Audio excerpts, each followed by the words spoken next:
Salut à tous, on se retrouve donc pour voir ce que donnent les timelapses en vrai. Donc la première chose à commenter, c'est que on peut bien avoir à la fois les JPEG et les RAW.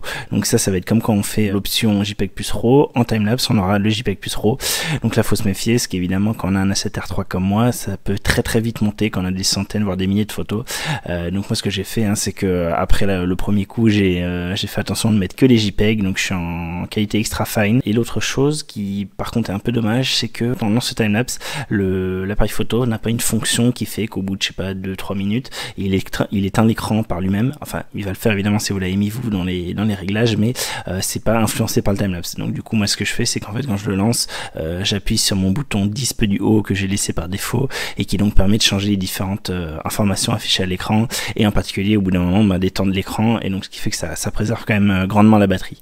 Donc là, vous avez vu quelques secondes auparavant, on a eu un zoom dans la scène, donc c'est le même endroit mais donc plus zoomé, et donc un autre soir.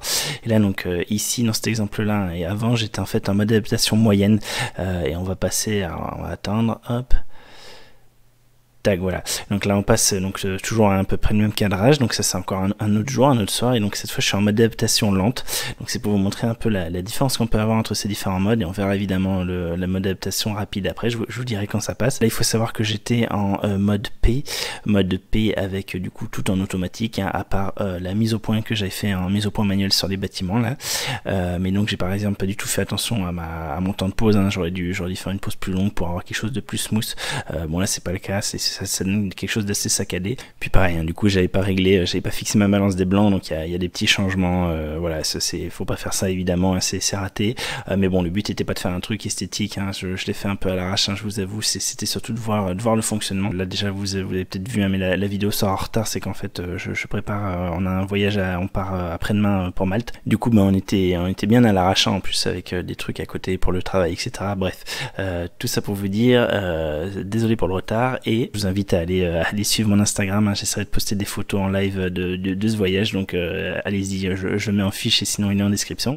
Et bien entendu derrière, donc les vidéos suivront sur la chaîne, ici sur YouTube, donc ça sera peut-être pas pour tout de suite, mais voilà, j'essaierai de faire ça, en tout cas cet été c'est sûr, elles sortiront.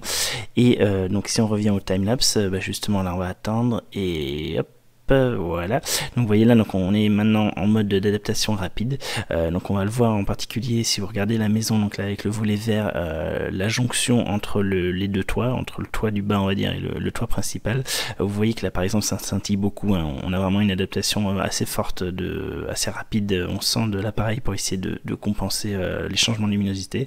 Donc voilà, donc ça se perçoit, et alors moi je pense que je serais tout le temps en moyen voire en lent, je pense que c'est plus esthétique.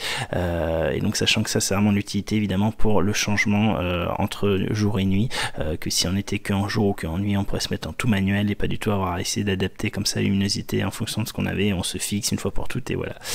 Voilà, donc je suis très content de cette mise à jour et du timelapse en particulier. On va essayer tout ça en particulier à Malte, j'espère que vous aussi vous avez fait mumuse avec ces nouvelles fonctions, et donc je vous dis merci d'avoir regardé cette vidéo, et à bientôt pour une prochaine vidéo.